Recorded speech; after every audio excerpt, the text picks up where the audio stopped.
One of the most interesting cases is the Godrej and Boyce work in Mumbai. They're an industrial company. They make everything from household furniture to spacecraft. They put satellites in the air, build railroad cars, sell food through retail.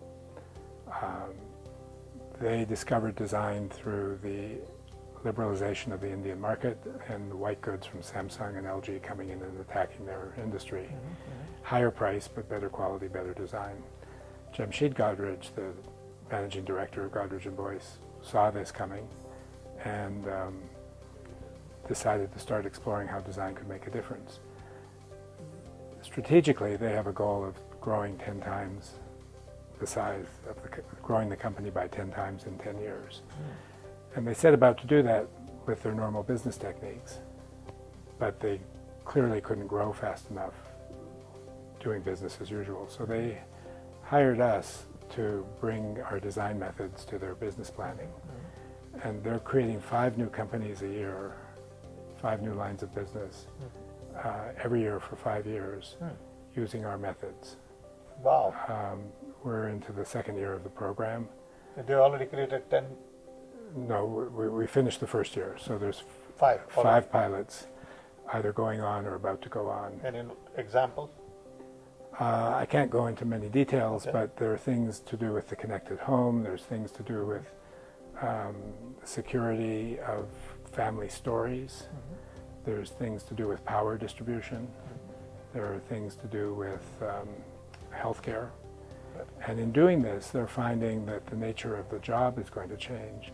They're exploring moving their dominant model from jobs and normal career goals to projects, to operate differently in order to keep up with the speed that's needed for these innovations.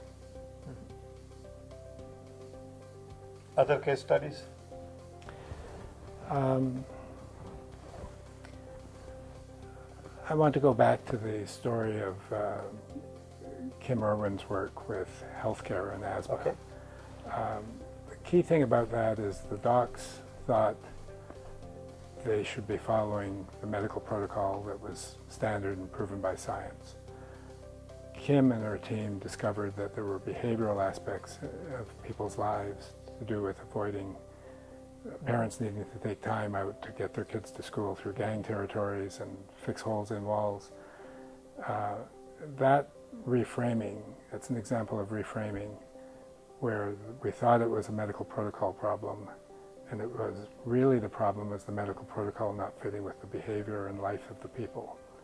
And that is a prime example of where value is in design now, where we look at a problem and reframe it to find value and opportunity that wasn't otherwise there. One area I didn't get a chance to speak about is, out of all the work you do at Design Institute,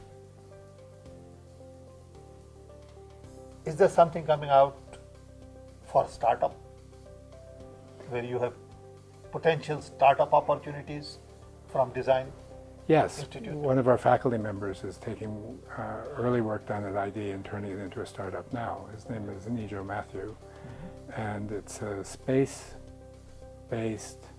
storytelling platform where people can, as they go around their world and their life, they can mark the location through GPS, tell a story, and prescribe who gets to see the story. So people can leave stories for their family, or they can leave stories for the public, or for some group. And it's on the web? It will be, it's a phone, it's on the mobile phone, and the city is using it for tourists to tell stories to their friends. CTA is using it to explain their art program. Is it an ongoing company now? It's launching in 3 weeks. Oh, good. Congratulations. Are there other ideas like this? Yes. And who funds these things? Private funding, normal sources. Okay. Normal So sources. venture capital is connected to? Yes. Okay, the ID Institute. To the people. ID doesn't develop the startups ourselves. Okay. We develop, Should we do that? We could do it. It's a different business. Yeah, but you know, it could.